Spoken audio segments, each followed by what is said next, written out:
People working in forensics, what was the most shocking thing discovered in your lab? That he was the father. I'm a bookkeeper slash billing guy at a clinic, and we tested a baby to see if he was the father. Mom and dad were both blonde hair. Wife had blue eyes. Both looked super white. Kid was really black. Was tested earlier, and he didn't have a condition. He was just black. The dad wanted a paternity test cause when you have two white parents and a black kid raises some questions. Turns out the mom had a black grandfather that didn't show up in their skin and that she didn't know about. Kid was biologically this, but just looked totally different. So, not forensics entirely, and not me. I had a professor in college that was pursuing her doctorate while working at the Mayo Clinic. Year after year, a man came in to be tested for a disorder/disease that killed his father at that very hospital. Year after year, he tested negative, but every year, he got tested in an effort to stay ahead of it. Because genetics. One year, he tested negative as usual, but the staff had an idea. They cracked open the archives, dug his father's file out, and put it next to his. DNA wasn't even close. Poor guy has no idea his late father was never his biological father at all, and the hospital has no right or obligation to inform him. Years ago when I was working as a DNA analyst, our lab received a limp Caesar salad from a local restaurant. Takeout box and all. Apparently, the guy who ordered the salad said that it was served with blood in it. The restaurant owner said not possible, and that the customer must have blood in it, so that he wouldn't have to pay. The customer then decided to promptly bring his salad to our lab along with his DNA sample to prove that it wasn't his. Turns out that it was, and he unknowingly bled into his salad somehow. Oh, there was also that one time a dad sent in a bunch of his daughter's soiled feminine hygiene products into the lab to test for semen. Most shocking thing though was the time a bunch of DNA samples came. To make a long story short, one large vehicle, lots of drugs, two strung out horny couples, one condom being passed back and forth, yes, flipped inside out, and two pregnant couples uncertain about the paternity of each baby. Had the honor of discussing with a soldier in charge of forensics for military examinations, and he told us this story. Death at a refuge camp. Woman, apparently dead in her sleep. The persons in charge of cleaning her body noticed semen in her genital areas and gave the alarm. Due to the lack of personnel, the soldier had to help the doctor/coroner determine the cause of death. Heart failure. No signs of violence. At least 7 different male bioprints in her. They got very confused and could tell something was off, but not much more due to the language barrier. They then had the idea of calling a fake soldier and real translator on site to figure out what her family and countrymen were saying away from the identified translator's ears. Turns out her father was a pimp, and he was prostituting her and her siblings for money under threats. There was a full network on camp he operated, and he had an absurd amount of cash hidden on him when he was arrested. He is now in jail in his country of origin, and his family have been offered protection by our government, but I don't know much else beyond that. Edit. Forgot to mention, the death was of natural causes. She had a birth defect on her heart. However, the doctor said post-discovery of the prostitution ring that her intense work schedule might have, for lack of a better word, worn it too early. She was in her early 20s, and her sisters were in the same age range. My friend's wife works in one. Getting blood samples from babies that tested positive for coke and meth was apparently fairly common. But the most recent shocking discovery was that the building's plumbing was done in such a way that chemical disposal could backflow into the water fountain drain, and management didn't really care. In doing my Master of Science in Forensic Pathology and Anthropology, there is a final practical exam component. The examiner hold in a large cardboard box, the type/size you would store documents in.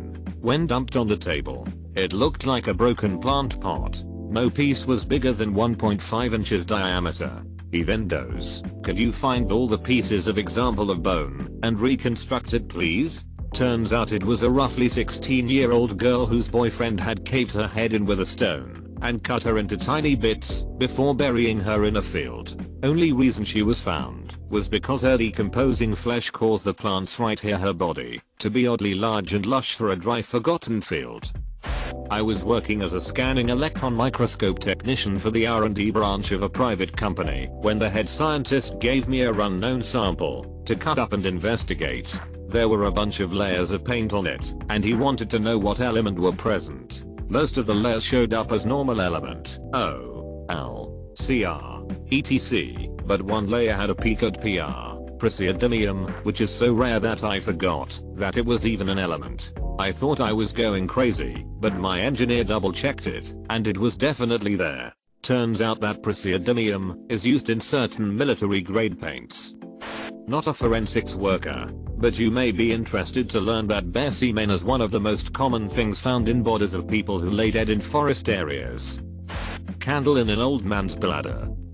Not super shocking compared to others, but the first time you see a computer covered in blood full of bullet holes, it is a moment you do not forget.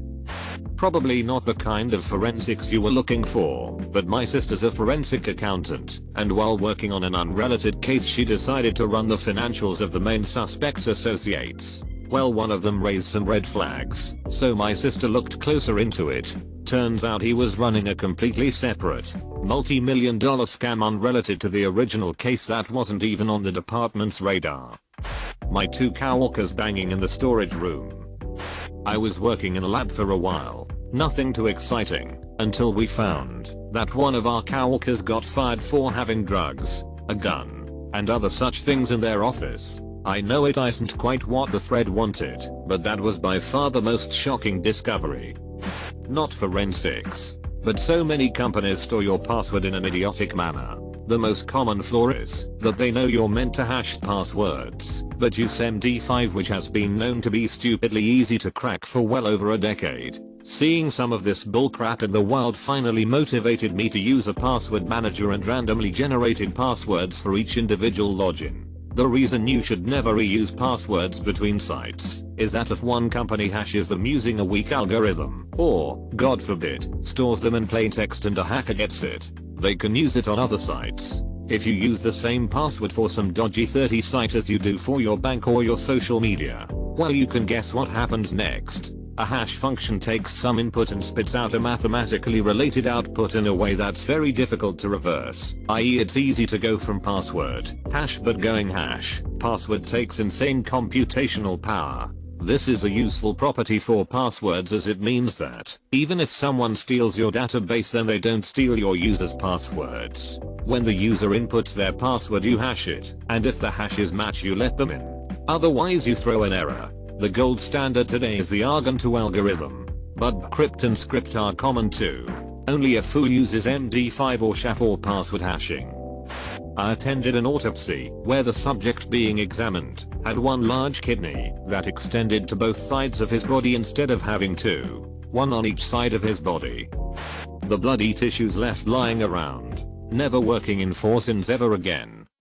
I only just started here, so what's shocking to me is probably super minor, but I had a descendant that died and was found with multiple bottles of isopropyl alcohol around her with straws in them. She literally was sipping isopropyl alcohol through straws. It obviously killed her, but I cannot get past the thought of that. How serious of an addiction do you have that doing something like that makes sense? Just the thought of doing that makes my stomach turn.